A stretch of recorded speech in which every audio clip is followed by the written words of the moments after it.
안녕하세요. 다소 시스템 코리아의 이승철입니다. 앞 시간에 태스크에 대해서 알아봤는데요. 이런 작은 업무 단위가 모여서 조합되는 것을 보통 프로젝트라고 부르죠. 사실 지난 시간에 알아본 태스크는 결국 이 프로젝트를 만들기 위한 준비 작업이었다라고 말씀드릴 수 있습니다. 그러면 좀 더 높은 레벨인 프로젝트 관리 차원에서 한번 알아보실까요? 지난 시간에는 태스크에 대해서 알아봤는데요. 태스크는 결국 업무 단위를 데이터화해서 시각화하고 관리가 쉽도록 만드는 것이죠. 실제 업무 환경에서는 이러한 태스크는 한두 개가 아니라 굉장히 많이 발생하게 됩니다. 태스크와 태스크 사이에는 전후 관계가 있기 마련이죠. 이러한 것들을 모아놓은 것을 저희는 프로젝트라고 부릅니다. 이번 시간에는 프로젝트에 대해서 알아보도록 하겠습니다. 늘 그렇듯이 새로운 탭을 만들고 컴파스를 누른 후 프로젝트 플래닝이라는 앱을 드래그 앤 드롭해서 업무를 할 준비를 합니다.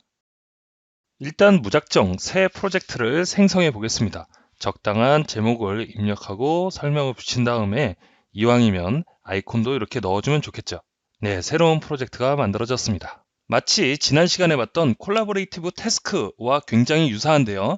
몇몇의 아이콘이 있는 것만 빼고는 똑같습니다. 실제로 태스크를 한번 만들어 볼까요? 태스크를 만들었을 때의 상황, 그리고 오른쪽의 메뉴, 거의 차이가 없습니다.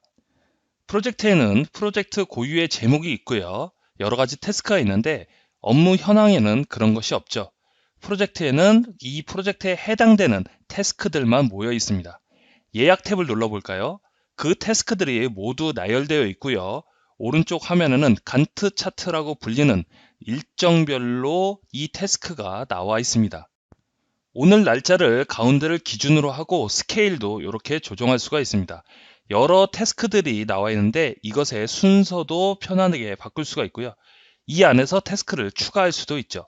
이러한 업무가 중간에 필요하구나. 그러면 담당자를 지정하고 필요에 따라서 며칠짜리 일인지 이렇게 기간을 입력할 수도 있습니다. 3D 설계가 맞춰져야 여기에 구동부 강도 해석을 할 수 있기 때문에 이 태스크 간의 전후 관계도 이런 식으로 정의하게 되면 일정이 자동으로 원래 있는 일정에 맞춰서 뒤로 밀리게 되죠. 3D 설계 태스크를 자세히 볼까요? 오늘 날짜 기준으로 해서 지금 진도율이 20%입니다. 원래 목표하는 날짜 대비 좀 뒤처져 있는 것이죠. 물론 이것이 한 80% 정도 진행됐다 라고 하면 오늘 날짜보다 앞서가 있는 것이어서 문제가 없지만 현재는 20%이기 때문에 심각한 문제가 발생합니다. 여기에서 이 전체 일정을 조금 더 길게 줘보겠습니다.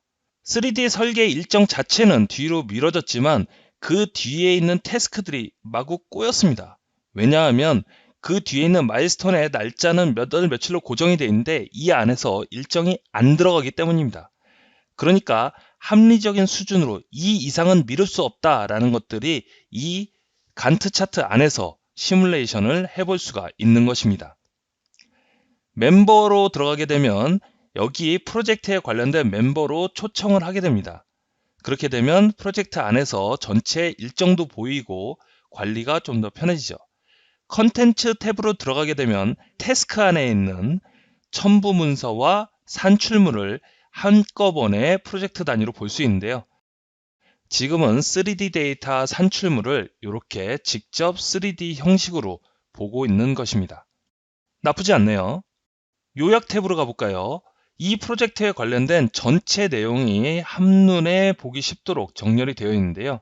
위험 없음은 관심이 없고요. 위험 내용은 오늘 날짜를 기준으로 했을 때 태스크가 시작됐지만 진도가 느린 것들을 표기하고 있고요. 지연은 계획된 완료일이 오늘 기준으로 이미 지났지만 현재 완료되지 않은 태스크를 말합니다. 전체적으로 태스크가 얼마나 진행되는지, 리소스는 얼마나 들어갔는지 담당자별로도 표기를 하고 산출물의 수도 이렇게 파악을 하고 있죠. 그래서 전체적으로 프로젝트의 대략의 내용을 이해할 수 있게 되는 것입니다. 3D 익스피리언스 플랫폼에서의 프로젝트 관리는 전 시간에 보여줬던 태스크를 근간으로 해서 이것의 집합을 프로젝트로 만드는 것이고요. 이 프로젝트 플래닝의 가장 큰 특징은 누구나 사용 가능하도록 쉽게 만들어져 있고 편리하게 정보를 입력할 수 있다는 것입니다. 특정한 전문가가 쓰는 것이 아니라 많은 사람이 쓰는 것이기 때문에 PMS를 실제로 성공하기 위해서는 반드시 이렇게 쉬워야 가능한 것이죠. 또한 전체 프로젝트 파악을 위한 가시성이 굉장히 좋습니다.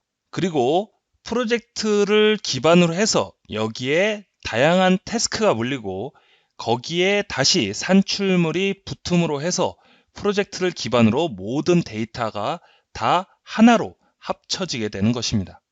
이 프로젝트 플래너는 접근이 쉽다는 것이 최고의 강점입니다. 아무리 좋은 도구, 아무리 많은 정보를 담고 있는 프로젝트도 접근이 어렵다면 활용도도 떨어지고 보고서와 실제 상태의 차이는 점점 더 벌어지게 됩니다. 이 프로젝트 플래닝은 어떠신가요? 편리한 사용으로 인해 한번 시도해보고 싶으신가요? 그렇다면 공식 홈페이지를 참고하시거나 솔리드웍스 공인 리셀러에게 연락해 보시길 바랍니다.